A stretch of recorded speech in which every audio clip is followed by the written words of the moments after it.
All she does, all she's ever done, is articulate her pain. As we've discussed on the show before, Michelle Obama has made a career pivot into podcasting. Lots of people thought that she would run for president. Instead, she's run for podcaster. And this campaign is having about as much success as her presidential campaign would have had. It's not going well, in other words. Now, we've dealt with Michelle's podcast already. I hadn't planned to revisit the topic, but a clip from her latest episode is now making the rounds on social media. And it's so cancelable that I have no choice but to do a segment on it. So here we are, and here is Michelle Obama, yet again. Listen. We grew up with women who weren't voicing the pain and the burden. They made it look easy. And when you make stuff look easy, people assume that you must like this. Yeah. It's okay with you, right? Right. You know, we don't articulate as Black women our pain because it's almost like nobody ever gave us permission to do that. And does anyone care? Yeah, there's Will that. they care? If that we part. knew, I think we would care. If we knew. If we knew. Or, you know, yeah, and we have to ask ourselves, the men in our lives is, you know, why wait to be asked? You know, it seems like what we go through is pretty obvious. I mean, maybe we're not complaining, but we're actually living life out loud, you know, turn that cycle on its head. Yes. And we have to talk about our stresses openly, you know. And also as Black women, we are so easily labeled as angry and bitter. I see the difference in some of my white female friends. I see a lightness, an ability to be in the world and see what's going on, but still be not as burdened about it as I think I am. You know, I think that what I see happen in the news, you know, the assault on immigration rights, the challenges that face our community, the inequality, I think it burns at me in a different way. Because it affects you. Yeah. It affects your children. Yeah. It affects you. Yeah. Now, I'm no fashion guru, but Michelle Obama appears to be going for a kind of 1500 BC look. She's dressed like one of the wives of an Egyptian pharaoh or something. Don't quite understand the look. But in any case, aside from that, 3 points to make here. First of all, Michelle Obama has an estimated net worth, along with her husband, of $70 million. And I suspect that's a pretty significant undercount. The Obamas, for example, made $65 million on one book deal in 2017. And to put it mildly, as someone who's written books myself, $65 million as a book advance for two books, one from Michelle, the other from Barack, is astronomical. I mean, mind-boggling amounts of money. And Michelle didn't even write her book. She had not just one ghostwriter, but an entire team of ghostwriters.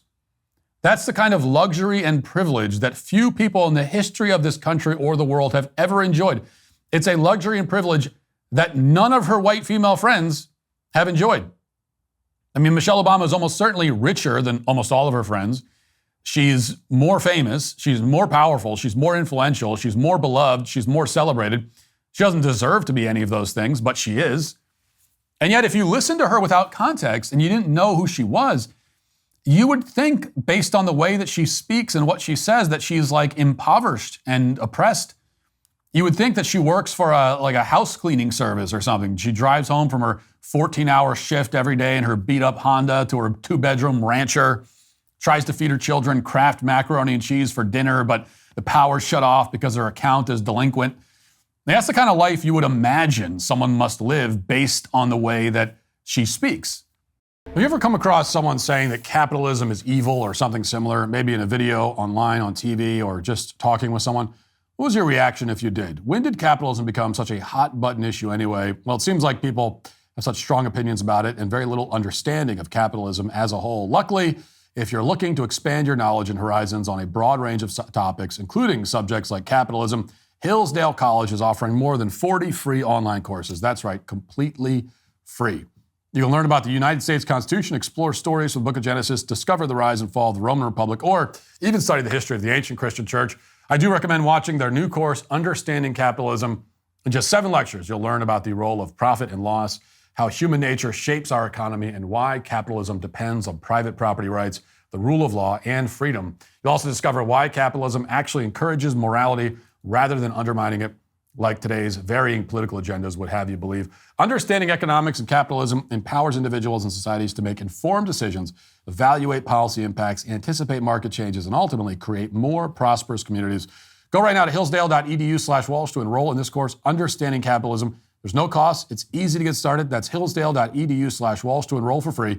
hillsdale.edu/Walsh. You would never guess that, in fact, this woman is chauffeured home to her 7,000 square foot coastal estate in Martha's Vineyard after a long day of doing whatever the hell she wants because she doesn't have a job and hasn't had one for like 30 years.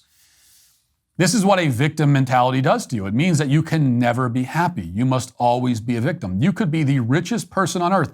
You could be the supreme dictator of the planet. You could have more power and wealth than any human has ever possessed, and you would still be unhappy. You would still feel put upon and persecuted. Victimhood is a religion for Michelle, and she literally cannot see the world any other way. Second point, she says that black women don't articulate their pain, that they don't talk about how they feel. Now, I want to be delicate in how I phrase this, but I will only say that that is not what I've noticed. If someone asked me to describe black women, afraid to tell you how they feel is not the first description that would come to mind. Now, if I were to make a list of all the ethnicities and divide them by gender and then rank them according to how stoic and reserved they are, black women would not be number 1 on that list, or number 2 or 3 or 4 or 5. For the record, I think East Asian men would probably rank the highest, and then probably Eastern European men, Western European and American men might land at number 3. You'll notice that all of the spots at the top of the Stoicism list are occupied by men, and that's because women in general, black, white, or any other color, are not generally shy about, as Michelle says, articulating their pain.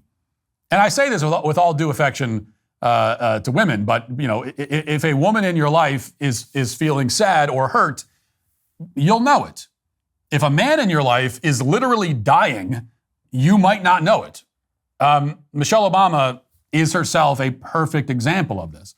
All she's ever done is articulate her pain. Like, I don't know Michelle Obama. I've never met her. And yet I know exactly how she feels. I know everything about her emotional state. I know about all of her fears and worries and stresses and concerns. I'm not even trying to know any of that. I'm not interested in knowing any of it, but I do because it's all she talks about.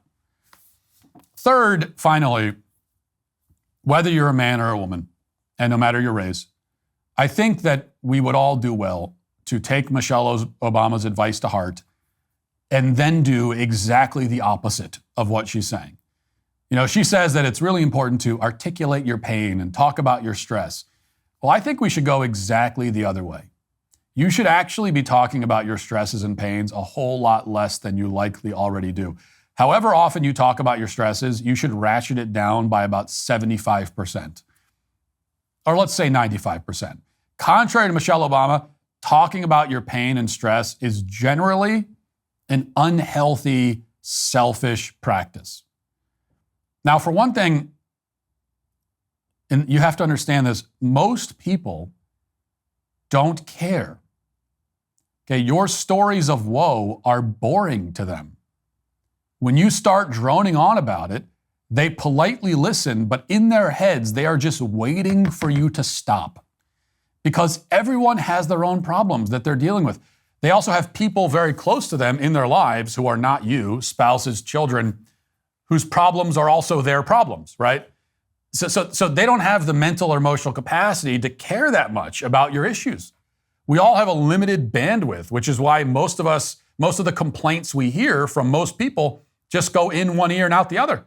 We don't have the space to store that information on the mental hard drive, even if we wanted to.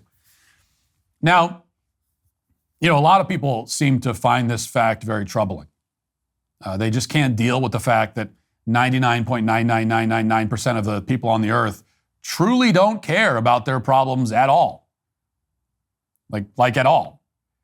But no matter how you feel about this reality, it's still the reality. And there's also no reason why it should be troubling to you. This is all the more reason, by the way, to get married and start a family and remain closely bonded to your family. These are the people who care immensely about you. Most of the rest of the world would hardly notice if you died. But these people, these few people, they love you deeply. They know you intimately. Although even they don't want to listen to you complain 24/7. I mean, the honest truth is that most of your worries and most of your stresses and personal hangups are not interesting or relevant to any other human on the entire face of the planet. That web of tangled anxiety in your mind that you spend all day staring into, like nobody wants to hear about most of it.